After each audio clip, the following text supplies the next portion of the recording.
La candidiasis forma parte del grupo de enfermedades más frecuentes e incluso se puede afirmar que prácticamente todas las personas a lo largo de su vida lo padecerá alguna vez.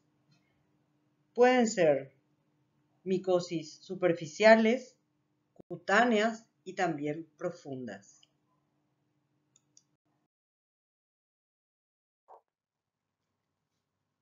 Las candidiasis son micosis producidas por hongos del género Candida y las infecciones que pueden causar pueden ser agudas o crónicas, superficiales o profundas, localizadas o diseminadas. Etiología. Cándida es de distribución universal. Existen en la actualidad más de 200 especies. Es la tercera causa de infecciones invasivas. Son levaduras con blastoconidias y pseudohifas y con menor frecuencia hifas verdaderas. Por eso se considera a Cándida como un hongo dimórfico. Presentan formas asexuadas y sexuadas y desarrollan en medios habituales. Recientemente se han realizado varios reordenamientos taxonómicos y se ha cambiado el nombre de muchas especies conocidas como Cándida, que se han clasificado en otros géneros. Dentro de las levaduras, el género Cándida es el que más cambios ha sufrido debido a que este género comprende un amplio número de especies de levaduras anamórficas no relacionadas filogenéticamente, y esas especies fueron clasificadas dentro de este género artificial debido a su falta de características distintivas que permitan así su clasificación en un género más natural. Si bien nos puede costar todos estos cambios, ya que muchas especies de cándidas comunes en clínica humana hoy en día fueron reclasificadas en otros géneros y tienen otros nombres, el conocimiento de las relaciones evolutivas de las especies de cándida es vital para una mejor comprensión de la ecología y la relevancia clínica, así como para su identificación. Además, la utilización de técnicas de biología molecular llevó al descubrimiento de especies crípticas o hermanas que antes estaban agrupadas bajo un mismo nombre en base a sus características fenotípicas.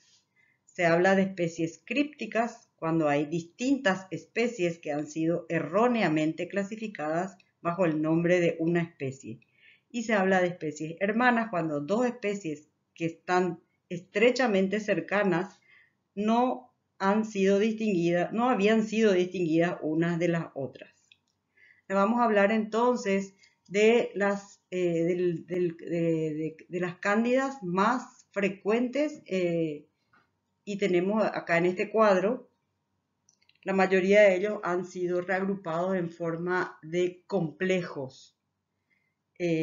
Tenemos entonces el más frecuente, que es el complejo y el más común en la clínica humana, que es el complejo Candida albicans, que está formado por Candida albicans sensu stricto, Candida dubliniensis y Candida africana. Por suerte, más del 50% de las infecciones humanas son producidas por Candida albicans. No se puede distinguir ninguno de estos complejos por métodos convencionales, solamente por biología molecular y en algunos casos por Malditov. También tenemos el complejo Candida parapsilosis, que está formado por Candida parapsilosis sensu stricto, Candida metapsilosis y Candida orthopsilosis. Candida glabrata también forma un complejo actualmente, formado por Candida glabrata sensu stricto, Candida bracarensis y Candida nivariensis. Candida tropicalis no ha sufrido cambios y tenemos una sola especie. Candida cruzi recibió una nueva denominación y es un nuevo género y se llama Pichia kudryavtseva. Y acá hay que hacer estas son las más frecuentes en la clínica médica, pero así hay, sabemos, más de 200 especies. Hay que hacer un reconocimiento especial a la emergencia de una cándida antes desconocida prácticamente, que es la cándida auris. Está catalogado como un patógeno emergente. Se propaga fácilmente en los entornos hospitalarios y puede producir infecciones invasivas. Es un patógeno que es resistente a múltiples desinfectantes utilizados en el hospital y es resistente a la mayoría de las drogas antifúngicas. Ha sido clasificado como un patógeno difícil de controlar.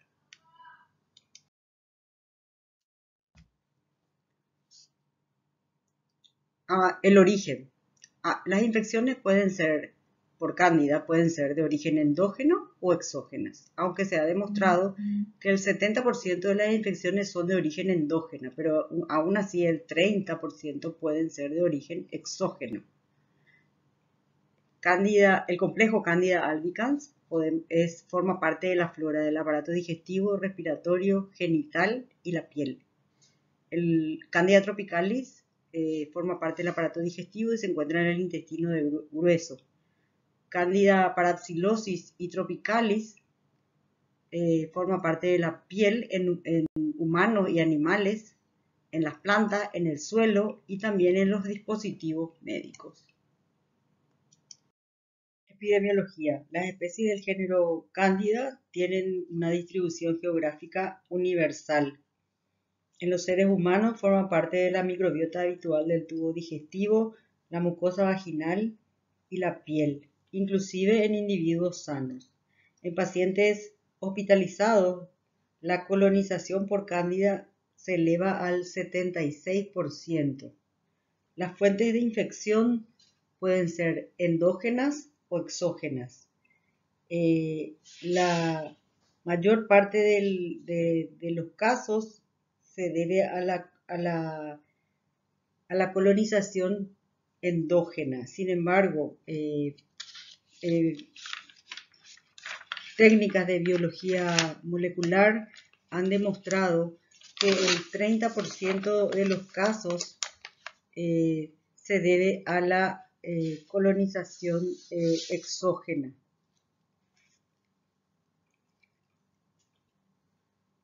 En los últimos años se ha visto que aunque la especie más frecuente sigue siendo Candida albicans, sensu estricto dentro del complejo Candida albicans, hay un cambio en la frecuencia y está disminuyendo las infecciones por Candida albicans y aumentando las especies no albicans. Hay un aumento en la mortalidad debido a las candidiasis invasoras y en América Latina esa disminución de frecuencia de albicans y aumento de otras se debe principalmente al complejo Candida parapsilosis y a Candida tropicalis. Factores de riesgo. La identificación de factores de riesgo para esta micosis es de gran importancia, ya que facilita la sospecha y el diagnóstico de candidiasis. Las áreas más críticas de las instituciones de salud son las clínicas de pacientes oncohematológicos, los quemados, la unidad de cuidado intensivo postquirúrgicas, la unidad de cuidado intensivo de neonatos y de adultos críticos. Son también factores de riesgo pacientes con enfermedades oncohematológicas, pacientes receptores de trasplantes de órganos sólidos, pacientes con leucemia, pacientes con nutrición parenteral, con tratamientos de amplio espectro y en unidades de cuidados intensivos de neonatos se ha observado brotes relacionados a las manos del personal, debido a que La mayor frecuencia de estas infecciones se produce por el complejo Candida parapsilosis, que generalmente se encuentra en las manos del personal.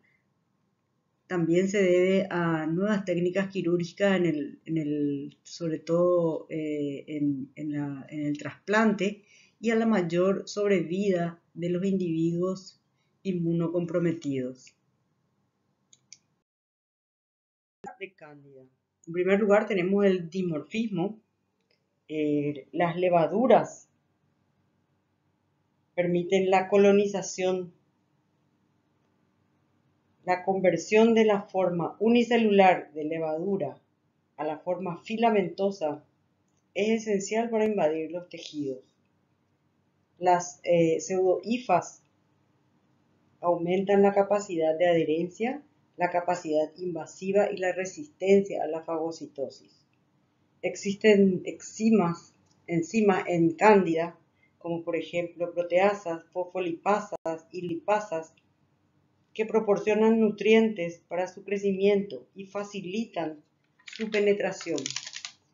Además, existen adhesinas, que son las que se unen a la matriz extracelular. Cándida es capaz de formar biopelículas, o sea, comunidades de colonias que se adhieren a cierta superficie, como por ejemplo la superficie de un catéter, y que están encerradas en una matriz, y de esa manera se vuelven resistentes a muchos antifúngicos. También Cándida es capaz de realizar una variabilidad, tiene la capacidad de switching o variabilidad fenotípica, que es un cambio. Cándida puede realizar un cambio en su morfología que puede ser espontáneo, frecuente y reversible. Esta capacidad de variar de morfología juega un papel crítico en la adaptación del hongo. Predisponentes para la infección por Cándida.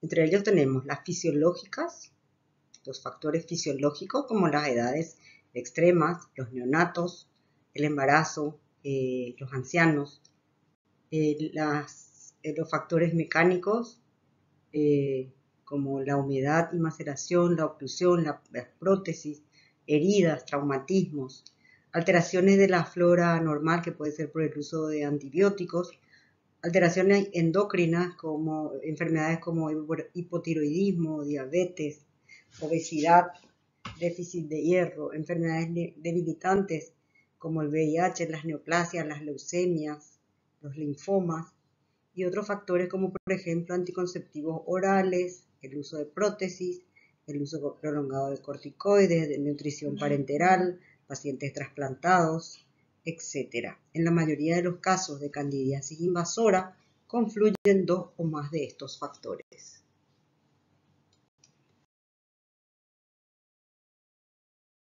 Tanto endógenas como exógenas. Entre las endógenas se sitúan el tubo digestivo, la mucosa vaginal, la uretra y en menor medida la piel.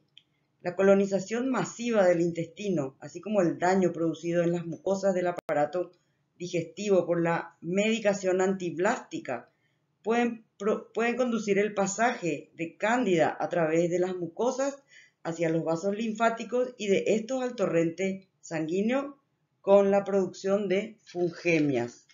La interrupción de la barrera epitelial por causas traumáticas o quirúrgicas permite a veces la penetración de los microorganismos del género Cándida en la circulación, como se observa en la cirugía abdominal, en especial la del tubo digestivo, en los catéteres venosos y urinarios.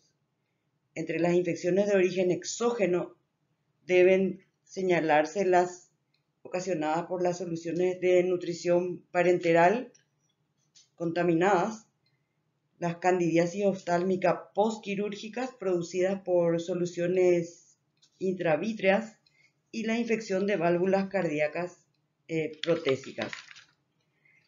La IgA juega un papel importante en la protección de las mucosas y el sebo cutáneo en la protección de la piel.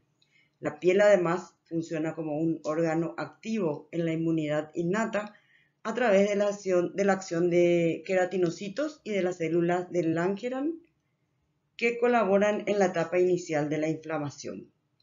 En el tubo digestivo es importante la preservación de la biota normal, en especial de las bacterias anaerobias, que son las que impiden la colonización masiva de Cándida.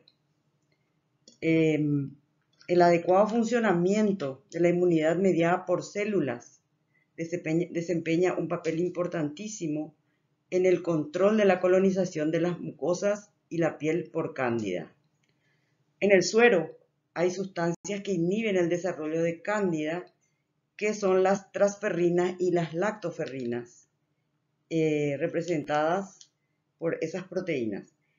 También la inmunidad adaptativa humoral a través de anticuerpos, anticándida IgM e IgG, ejercen un importante papel en el control de las infecciones del torrente sanguíneo.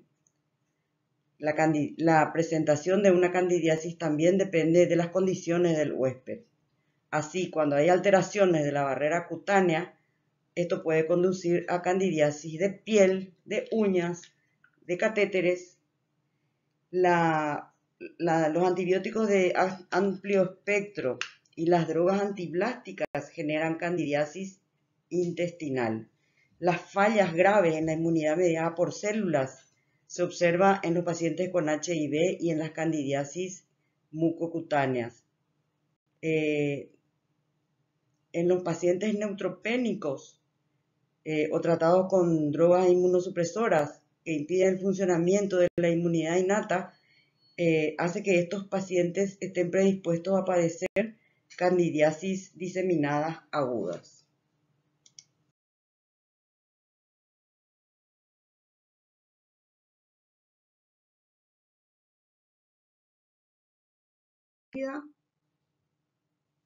Produce un sinnúmero de cuadros clínicos. Puede atacar aparato digestivo, produciendo candidiasis orofaríngea, candidiasis esofágica, candidiasis gastrointestinal. Puede atacar el corazón, produciendo endocarditis, el aparato respiratorio, produciendo sinusitis, laringitis, cuadros pulmonares. Puede atacar el aparato circulatorio, produciendo candidemias. Puede atacar el aparato genitourinario, produciendo infecciones del tracto urinario y candidiasis vaginal. Atacar el sistema nervioso central, produciendo meningitis. Puede atacar el ojo. Puede atacar peritoneo, cavidad intraabdominal. Puede atacar en forma congénita a neonatos. Y después están los cuadros como la candidiasis diseminada aguda y crónica en pacientes generalmente inmunodeprimidos, candidiasis relacionadas a catéteres y candidiasis cutáneas.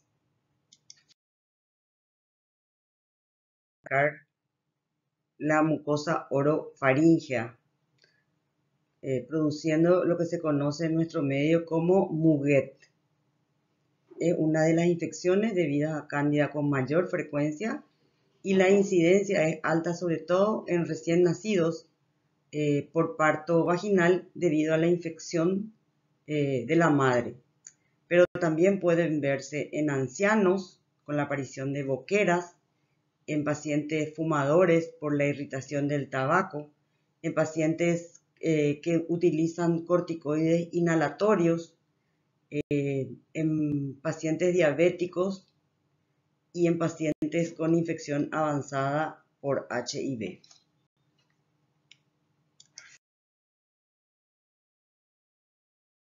Esofágica continúa siendo una de las infecciones más frecuentes asociadas al HIV.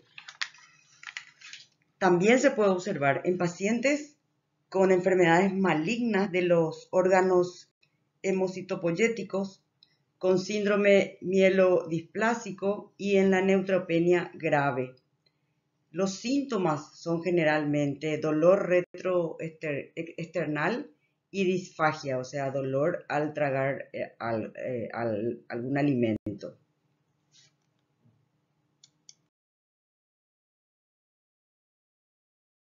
gastrointestinal. Es una forma clínica de candidiasis de difícil diagnóstico y que no debe ser confundida con la colonización por cándida del intestino.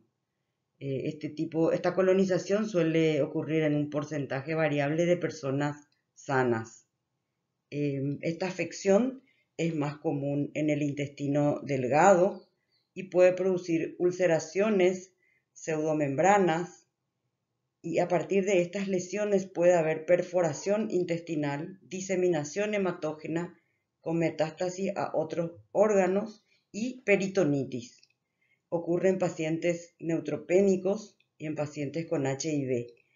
En casos en que el colon esté afectado, puede causar diarrea crónica y el diagnóstico a veces, sobre todo en los pacientes con HIV, se hace difícil porque se lo confunde con diarreas producidas por parásitos o enterobacterias. La laringea es una localización poco frecuente y se la observa en pacientes que emplean corticoides inhalados, en enfermos de SIDA y en neutropénicos. Produce dolor, disnea, disfonía, tos y eliminación de secreción mucosa con pseudomembranas blanquecinas, como leche cuajada. Su curso suele ser grave y requiere tratamiento antifúngico. Candidiasis urinaria o candiduria. El aislamiento de especies de cándida en orina de pacientes internados en unidad de cuidado intensivo, la mayor parte de las veces representa contaminación de las sondas urinarias y solo en raras oportunidades representa una infección.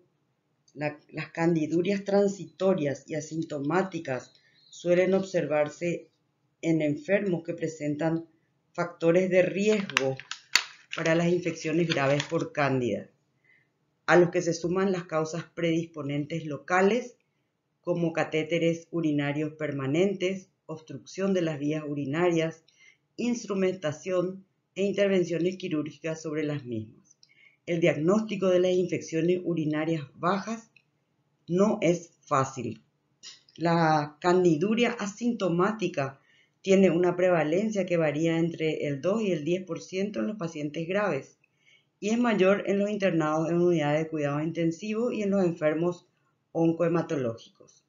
La cistitis es más común en la mujer debido a que la uretra es recta, corta y favorece la progresión ascendente de estos microorganismos desde la mucosa vaginal frecuentemente colonizada. Otras causas que predisponen a la infección urinaria baja por cándida son la diabetes, el uso de sondas vesicales permanentes, los tratamientos antibióticos prolongados, la irradiación pelviana por carcinoma de cuello uterino y el cáncer de vejiga. No existen signos diferentes a cualquier cistitis para cándida, o sea, los signos y síntomas son los mismos de cualquier infección, como cualquier infección urinaria. La infección urinaria alta se manifiesta como un cuadro de pielonefritis similar al producido por bacterias y se originan generalmente por propagación de la infección por la vía hematógena. Esto ocurre generalmente en los neonatos, donde una infección urinaria por cándida representa una fungemia en estos pacientes. O también puede originarse a través de la vía ascendente canalicular, la infección urinaria alta. Además puede producir uretritis y prostatitis. Atacar tanto al hombre como a la mujer, con mayor frecuencia a la mujer. Afecta prácticamente a 3 de cada 4 mujeres y muchas de ellas pueden presentar episodios de recurrencia. Los síntomas son picazón, irritación de la mucosa vaginal y de la vulva, sensación de ardor, dolor, secreción espesa, blanca, sin olor y con aspecto similar al queso. En el hombre produce ampollas con dolor, enrojecimiento local y ligera comezón. Se producen con menor frecuencia. Tenemos, por ejemplo, la candidiasis pulmonar. Es una localización rara y muy difícil de diagnosticar. Con frecuencia es una neumonía aspirativa en pacientes graves que aspiran su propio vómito o por progresión canalicular desde la faringe, la laringe, la tráquea y los bronquios. Es frecuente la colonización por cándida de las secreciones bronquiales de pacientes con mucoviscidosis o enfermos con bronquiostasias, en general en adultos mayores. En estos enfermos se produce bronquitis crónica. El diagnóstico de bronconeumonía por cándida es difícil debido a que el hallazgo de cándida en las secreciones bronquiales no permite distinguir colonización de infección. La prueba irrefutable es la comprobación histológica de la invasión a través de la observación de pseudo-hifas en la anatomía patológica. Por ello es necesario efectuar biopsias pulmonares, práctica que es difícil llevar a cabo sobre todo en enfermos graves y en neutropénicos debido al alto riesgo de hemorragias e infecciones y otras complicaciones. También tenemos la candidiasis peritoneal o peritonitis, que puede producirse por complicación de la colonización por cándida de un catéter persistente utilizado para la diálisis peritoneal ambulatoria, o puede ser como consecuencia de la perforación gastrointestinal debida a úlceras, diverticulitis, cirugía o tumores malignos del aparato digestivo. Esta infección generalmente es mixta, o sea, además de cándida puede haber otros gérmenes. Los síntomas son habituales a la de cualquier peritonitis con fiebre y dolor abdominal. Después tenemos la candidiasis cardiovascular, que es otro evento raro, es la endocarditis, que representa el 2 al 4% de todas las endocarditis infecciosas, siendo el 65% de ellas debidas a cándida. Las causas predisponentes más importantes son endocarditis bacteriana previa, tratamientos prolongados con antibióticos antibacterianos, existencia de un catéter venoso central durante un lapso prolongado, válvula cardíaca protésica, drogadicción intravenosa, candidemia transitoria y daño valvular previo. Además, tenemos las candidiasis del sistema nervioso central, o sea, producen cuadros de meningitis que generalmente es debida a la diseminación por la vía hematógena. También se pueden producir, además de meningitis, abscesos cerebrales. Generalmente meningitis se producen en niños neonatos y los abscesos cerebrales se suelen producir más en personas ancianas. Y eso es todo. Cándida puede atacar mucosas y piel. Por ejemplo, es muy conocida la dermatitis del pañal producida por cándida. Cuando se produce entre los pliegues, se llama intertrigo, que pueden ser entre los dedos, o pie de atleta también le llaman, entre los dedos de los pies o de las manos, o en las zonas, los pliegues de las personas que son muy gordas. Suele ocurrir y generalmente ese lugar se mantiene húmedo y entonces favorece la proliferación de cándida. También se puede observar cándida en piel lampiña, o sea, sin pelos. como por ejemplo en cualquier parte del cuerpo, miembros superiores e inferiores, en el torso. Hay descamación, son placas eritematosas, lisas, brillantes y muchas veces son exudativas y se observan pústulas. También puede atacar uña, con mayor frecuencia las uñas de las manos. Las cándidas atacan sobre todo manos. Y es por el uso, generalmente se produce debido al uso excesivo, por ejemplo, de detergentes o sustancias que son corrosivas. Entonces, debido a esto, cándida pues, se mete en la uña. Puede haber, generalmente es proximal o puede ser de los pliegues, por los pliegues laterales de la uña. Hay onicolisis y distrofia. Y hay, cándida produce inflamación, como ustedes pueden ver ahí en la uña, produce esa zona de enrojecimiento, hay inflamación y hay dolor y eritema. Congénita neonatal generalmente se origina en la infección preparto del endometrio materno y puede causar aborto. El recién nacido presenta una erupción cutánea pápulo-vesiculosa generalizada, como se observa en la foto de la izquierda abajo. Este proceso es casi siempre superficial y suele desaparecer en pocos días. Generalmente ocurre en neonatos de bajo peso y en prematuros y suele presentarse como un cuadro febril, puede haber sepsis en neonatos que tienen malformaciones del aparato digestivo, puede producirse además una meningitis y ocurre generalmente en neonatos que se encuentran en unidades de cuidados intensivos, en incubadoras, en aquellos que son portadores de numerosos catéteres, los que reciben corticoides para madurar el aparato respiratorio, los que reciben nutrición parenteral y antibióticos de amplio espectro.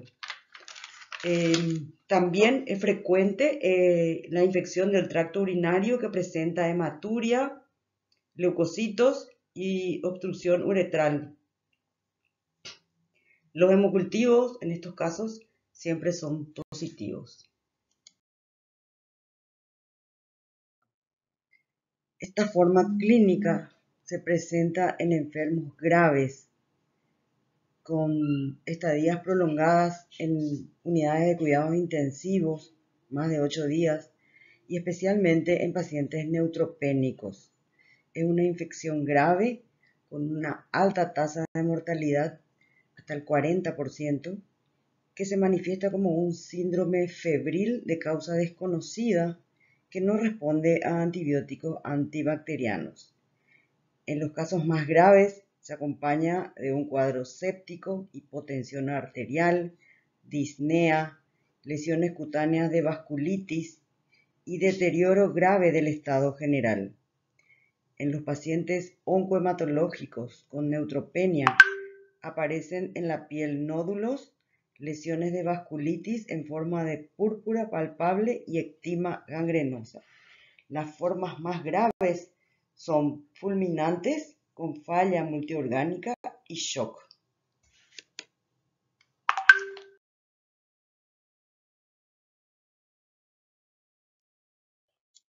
Candidiasis diseminada crónica, también denominada candidiasis hepatosplénica.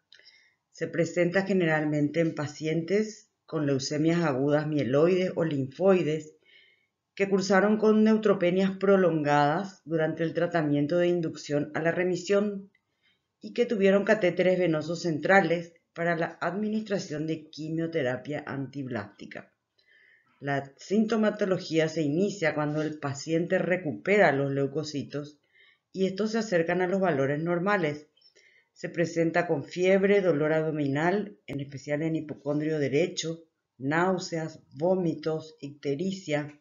Se palpa hepato y esplenomegalia. Los análisis de laboratorio muestran elevación de las enzimas hepáticas y son muy importantes para el diagnóstico las imágenes, tanto de ecografía, resonancia magnética como tomografía axial computarizada.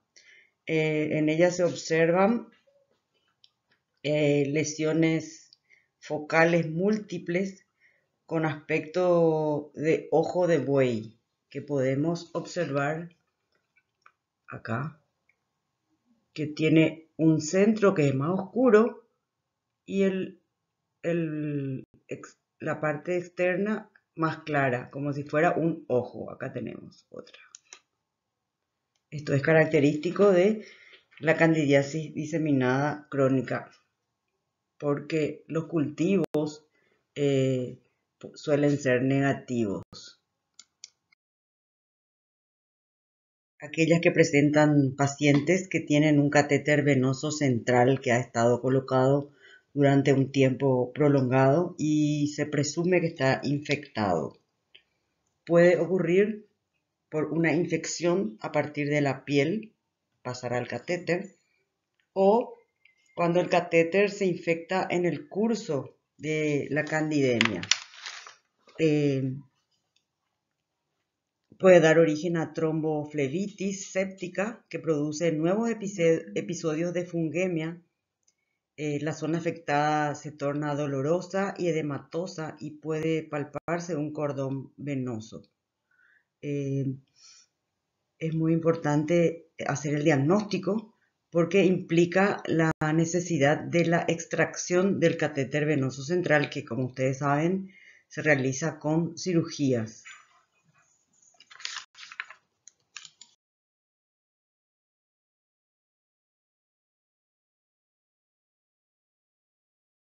En febrero de este año del 2021 apareció una alerta epidemiológica por brotes de Candida auris en servicios de atención de la salud en el contexto de la pandemia de COVID-19. Esta especie era una especie rara. Su primer aislamiento fue en el año 2009 en Japón. Es un agente colonizante y causal de infecciones en seres humanos en instituciones hospitalarias de varios países del mundo, como podemos ver en este cuadro, cómo se ha expandido hasta el año 2019, a partir del 2009, en casi todo el mundo. Está reportado de hemocultivo o cultivos de localizaciones anatómicas profundas.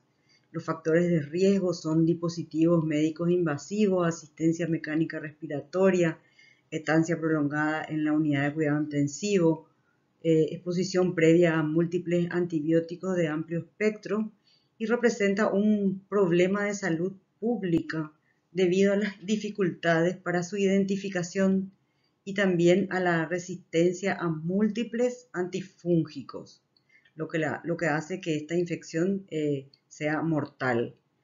El Candida auris es capaz de sobrevivir en el ambiente hospitalario y diseminarse con gran facilidad por todo el hospital.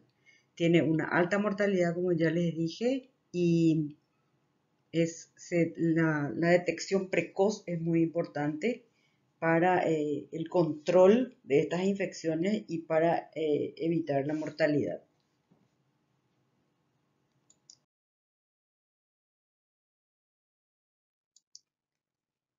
Para el diagnóstico, los materiales útiles para el mismo pueden ser sangre, biopsia de piel y órganos profundos, líquidos cefalorraquídeos, líquidos pleurales, pericárdicos, peritoneales, articulares, orina, catéteres, heces, secreción vaginal o uretral, válvulas cardíacas, exudados de mucosa orofaringea. Lo primero que se hace es un examen en fresco entre porta y cubre objeto con una solución salina o hidróxido de potasio al 10%. Ahí lo que vamos a ver son los elementos unicelulares o las levaduras y pseudomicelios con mayor frecuencia. Estos son los pseudomicelios, que son hifas falsas. Y en un grupo pequeño se pueden ver también hifas verdaderas. Si uno quiere aumentar la sensibilidad de esta prueba, puede preparar con la tinción de blanco de calcofluor y observar al microscopio de inmunofluorescencia, como vemos acá en esta foto donde se observan los pseudomicelios característicos. También se pueden observar extendidos, teñidos con los métodos de Gram y Ginza, donde se van a observar los elementos unicelulares y las pseudohifas. En los materiales fijados con formol se llevan a cabo los estudios histopatológicos de los cortes que son teñidos con hematoxilina eosina, ácido periódico de Schiff o Grocott, donde se observan las levaduras y las pseudohifas.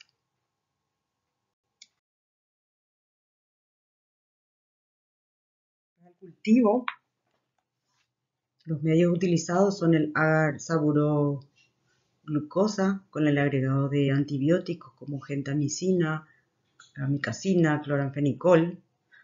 No deben usarse medios con cicloximida porque algunas cándidas no crecen en ese medio. También además se pueden utilizar medios líquidos como por ejemplo hemocultivo para el cultivo de sangre. Y además para la identificación presuntiva podemos utilizar medios cromogénicos. Los medios cromogénicos son medios selectivos y de diferenciación para el aislamiento de cándida. Las colonias producen colores diferentes según la especie. En 48 a 72 horas crecen las colonias en el agar saburó y son de color, como se observa acá en la figura, de color blanco o a crema, cremosas y glabras. En los medios cromogénicos se utilizan para diferenciar las diferentes especies, las más frecuentes, y podemos observar, por ejemplo, que Candida albicans tiene el color verde, acá ven. Candida tropicalis tiene un color azul con un borde rosado. Candida crucei son colonias rosadas secas. Candida parapsilosis toma el color marrón y Candida glabrata el color beige o ligeramente amarillo. Además, se pueden hacer para la identificación de especie o de complejos de especies, pruebas bioquímicas, pruebas de asimilación, formación de clamidosporas, formación de pseudomicelios. Se pueden utilizar métodos automatizados como el Phoenix, el Vitek 2 Compact, pero recuerden que para identificación de especie solamente con pruebas sobre todo algunas especies, solamente con pruebas de biología molecular, de PCR.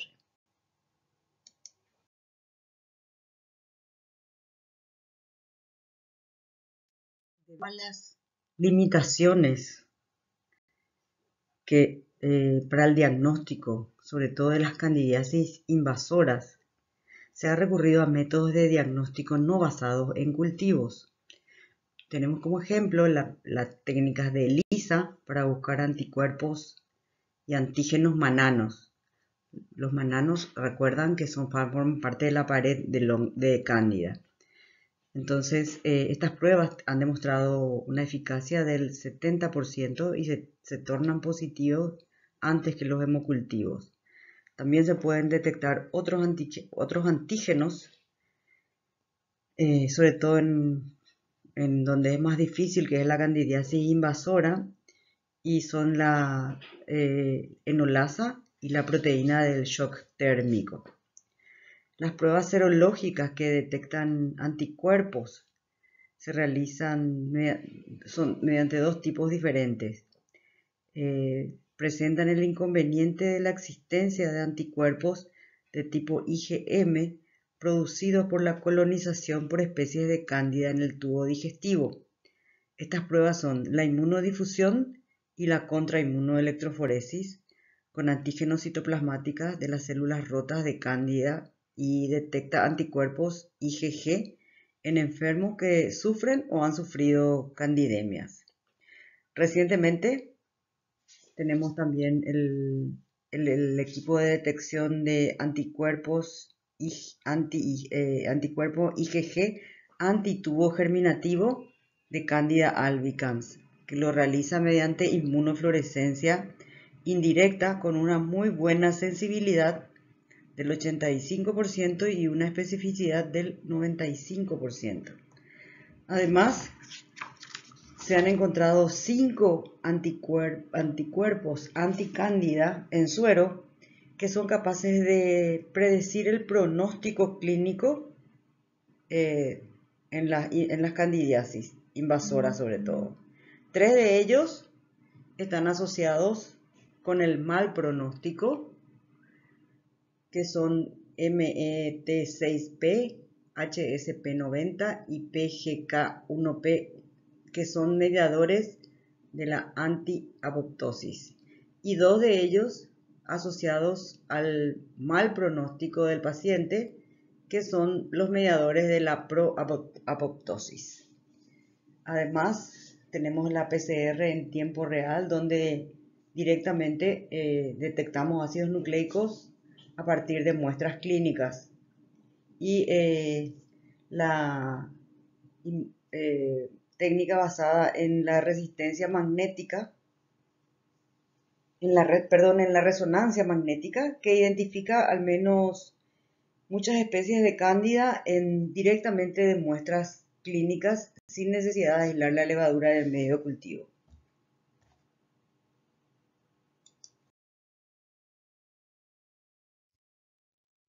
El pronóstico de las infecciones por cándida es extremadamente variable. Depende de la forma clínica, el estado inmunitario del enfermo y las patologías subyacentes. Muchas de estas infecciones son relativamente benignas. Sin embargo, por ejemplo, las candidemias tienen una mortalidad hasta del 40% y aumentan considerablemente los costos de atención de la salud.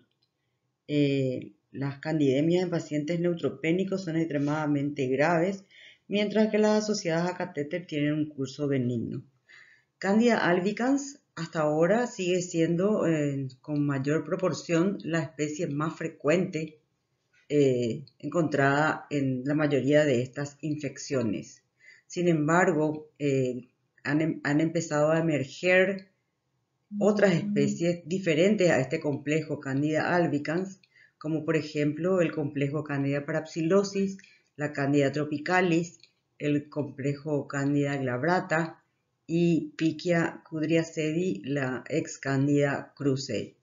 Y esto es muy importante debido a que algunas de estas especies presentan una sensibilidad disminuida o resistencia a los antifúngicos.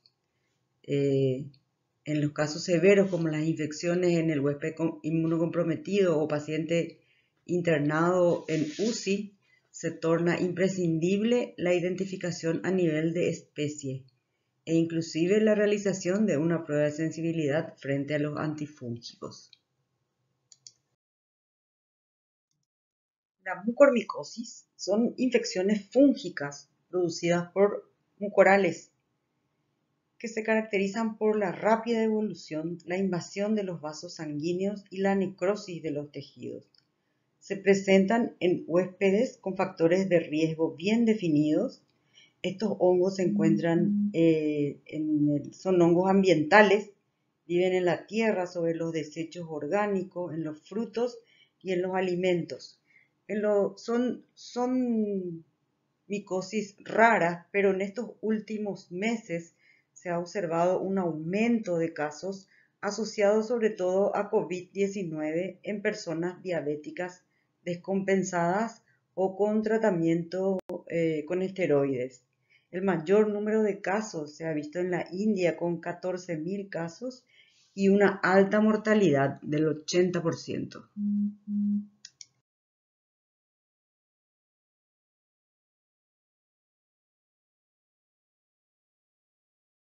El orden mucorales son los agentes causantes de mucormicosis. Con mayor frecuencia se aíslan en muestras clínicas los géneros Rhizopus y Rhizomucor. Existen numerosas especies en este orden, sin embargo, estas micosis son producidas por un número reducido de ellas. Son hongos ambientales que viven en la tierra sobre desechos orgánicos, frutas y alimentos. Los géneros más frecuentes, como podemos ver, Rhizopus, Rhizomucor, Mucor, Lichtemia, Saxenea, Cuningamela, Syncephalastrum y Apophysomices.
La principal puerta de entrada de la mucormicosis es la inhalatoria. Los esporangiosporos son elementos infectantes y pueden adherirse a las mucosas de los cornetes nasales, de los senos paranasales o llegar al alveolo pulmonar donde son fagocitadas por los macrófagos. La segunda puerta de entrada en orden de frecuencia es la cutánea. Penetran por traumatismos que rompen la barrera de la piel y se implantan en la dermis o hipodermis. Las telas adhesivas, las gasas y los vendajes contaminados desempeñan un papel importante en esta infección. Y finalmente, la tercera puerta es el ingreso por el tubo digestivo a través de alimentos contaminados como la leche, leche fermentada, vegetales, bajalenguas de madera contaminados, medicamentos basados en hierbas. Patogenia. Como dijimos, el principal mecanismo para la infección es la inhalación de las esporas que colonizan los senos paranasales y la nasofaringe. La inmunidad innata, en especial el adecuado funcionamiento de los macrófagos y de los polimorfos nucleares neutrófilos, desempeñan un papel fundamental en el control de estas infecciones. En los enfermos diabéticos con cetoacidosis se producen fallas en las funciones de los macrófagos y de los neutrófilos. Es muy importante en esta patogenia el metabolismo del hierro. La transferrina y el hierro ligado a esta proteína plasmática actúan como un factor antifúngico del suero. La afinidad del hierro por la transferrina y la ferritina decrece en la acidosis metabólica y la hiperglicemia elevada. De esta forma, el hierro queda libre en el plasma y puede ser utilizado por estos mucorales para su desarrollo y multiplicación. La deferoxamina aumenta la captación de hierro por estos agentes. Es por eso que se está dejando de usar esta droga. Como factores de virulencia, los mucorales presentan su termotolerancia, que permite que se desarrollen a temperaturas iguales o mayores a 37 grados, la capacidad de los esporangiosporos de adherirse a las proteínas de los tejidos y de esta forma se une y dañan los endotelios vasculares, invaden vasos sanguíneos, producen vasculitis, trombosis, seguidas de infartos y necrosis de los tejidos, así como la diseminación de la infección hemática. Estos hongos muestran alta afinidad por las zonas aireadas del cuerpo, por su metabolismo aeróbico. Ello explicaría la predilección que tiene por el tracto respiratorio y su afinidad por las arterias. Formas clínicas. La forma más frecuente es la forma sinuso-órbito-cerebral, que ocurre entre el 30 y el 70% de los pacientes que tienen cetoacidosis. Ataca cavidad nasal, senos paranasales, cavidades orbitarias, llega al sistema nervioso central. Hay otra forma que es la forma pulmonar, que ocurre en un 10% en pacientes neutropénicos. La cutánea, que es por traumatismo y puede haber diseminación hematógena. La gastroduodenal, que produce hemorragias masivas. Y la diseminada, que afecta a pulmón y luego sistema nervioso central, corazón, por diseminación hematógena y tiene alta mortalidad. La forma rino-órbito-cerebral. La infección se inicia en la mucosa nasal, los cornetes y los senos paranasales. Ocasiona una pansinusitis unilateral, como ven, de un solo lado, de curso rápido y necrosante. Esta invasión de los senos permite que luego se extienda a la órbita ocular, penetra en los músculos motores del ojo, el nervio óptico y el globo ocular. Los pacientes presentan fiebre, malestar general, intenso dolor retroocular, obstrucción nasal, rinorrea sanguinolenta y a veces con eliminación de coágulos y trozos de tejidos necrosados. Aparecen entonces úlceras cubiertas con costras negruzcas en la mucosa nasal y en el paladar duro. Puede haber perforación del tabique nasal y pérdida de algún cornete. Los tejidos blandos de la mitad de la cara se dematizan y la piel toma un tinte rojo violáceo y en casos más avanzados aparecen flictenas hemorrágicas y úlceras cutáneas. Puede haber visión borrosa. Desde la órbita ocular, la infección progresa por contigüidad hacia el seno cavernoso, el cual se trombosa y de allí invade al cerebro. En el parénquima cerebral puede producir vasculitis, abscesos y necrosis por isquemia, debido a la invasión de los vasos sanguíneos. Los signos neurológicos que genera son cefalea, convulsiones y parálisis focales. Luego deterioro de la conciencia y coma. El ataque cerebral es más tardío y puede evitarse con el diagnóstico temprano. En esta diapositiva podemos ver perforación del paladar con una úlcera que se necrosa.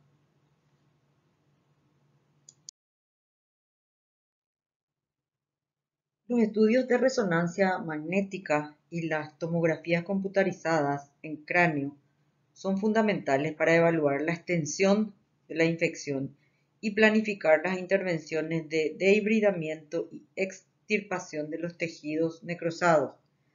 En esta fotografía podemos observar la lesión localizada en fosa nasal derecha. En esta paciente podemos ver el absceso periorbitario doloroso.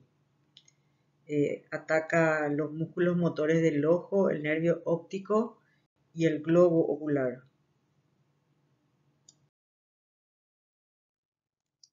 En este paciente podemos observar las úlceras cubiertas de costras negruzcas, la perforación y necrosis del tabique nasal que se observan en este tipo de pacientes.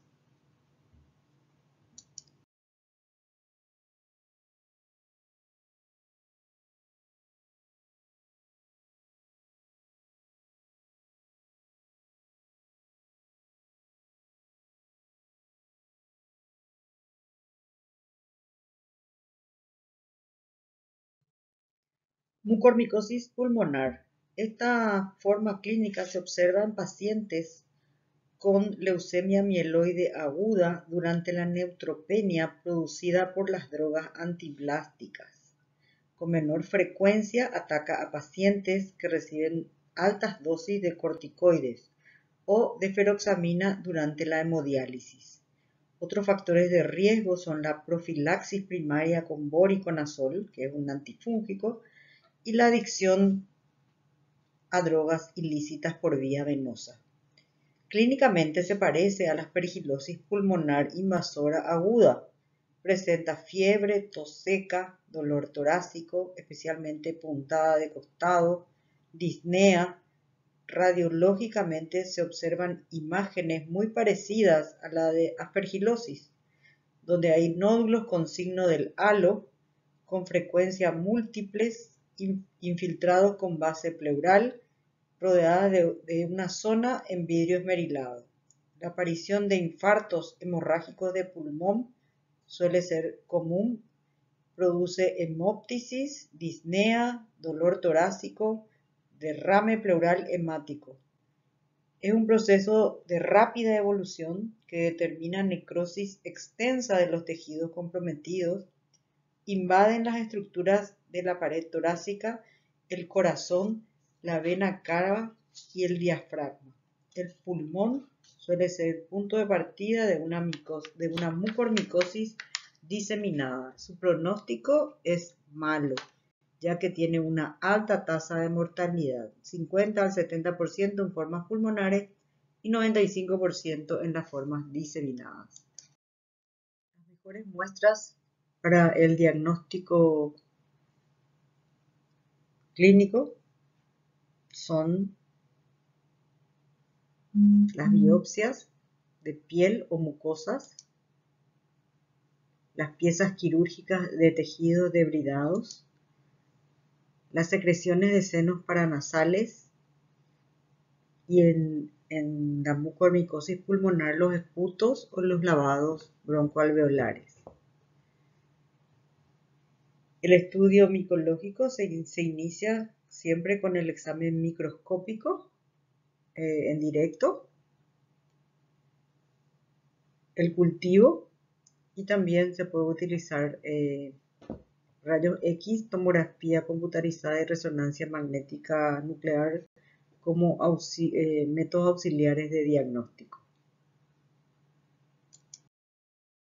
El examen directo se puede realizar con solución fisiológica o con hidróxido de potasio al 10%, donde se van a observar hifas anchas con casi sin tabiques, cenocíticas, por eso se llaman, sin tabiques, de diámetro irregular, se le llaman también hifas tortuosas. Y las ramificaciones de estas hifas salen en ángulo recto. También se puede hacer la tinción de calco-flúor, que es mucho más sensible, con el microscopio de inmunofluorescencia.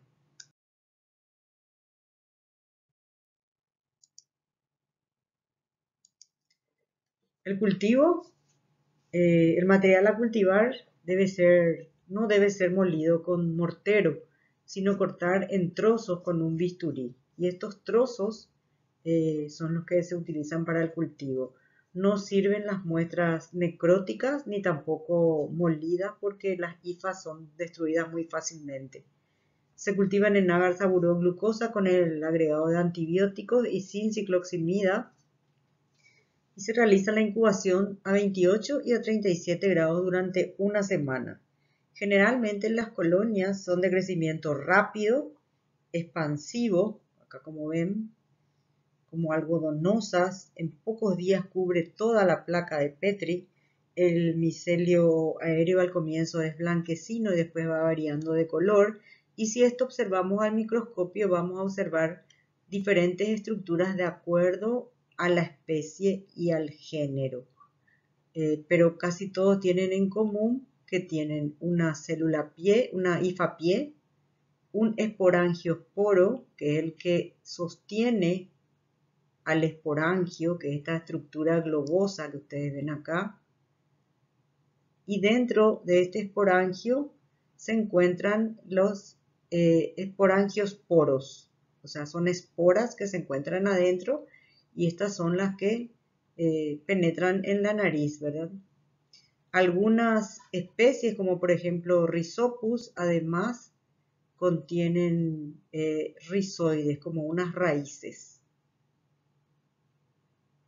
Pueden presentar también estos esporangios apófisis marcada o sin apófisis, y también columnelas.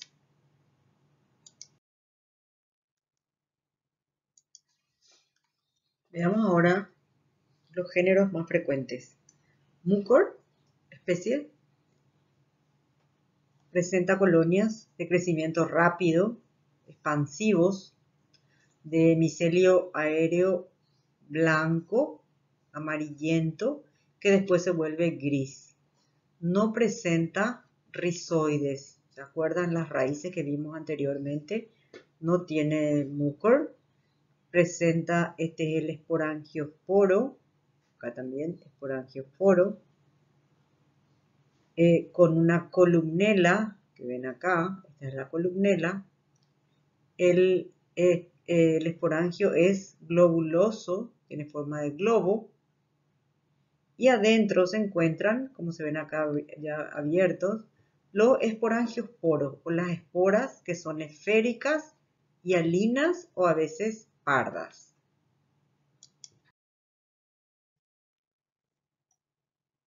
El género Rhizopus, que es donde se producen colonias de crecimiento rápido, expansivo, en pocos días cubre toda la placa, son al comienzo de color blanco, luego se ponen de color gris con puntitos oscuros.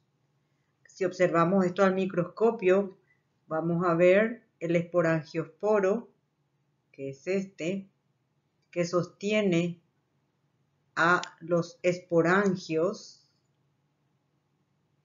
y estos esporangios contienen dentro los esporangiosporos. Además poseen hipófisis, que es lo que sostiene al esporangio. Los esporangiosporos son de color marrón y hay Rhizopus tiene rizoides, tiene como unas raíces donde empieza la hifa. Aquí se observan los esporangiosporos de color marrón.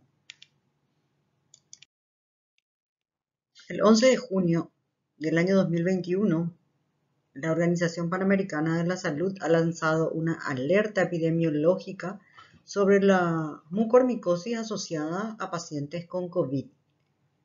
Se ha visto un incremento de casos en la región de las Américas y entonces ha dado las recomendaciones de qué tenemos que hacer en estos países.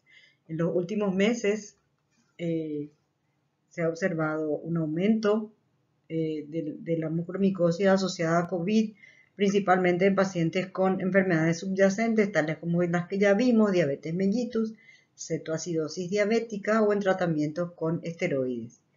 La manifestación más frecuente es la mucormicosis rinoorbital, seguida de la rinoórbito-cerebral.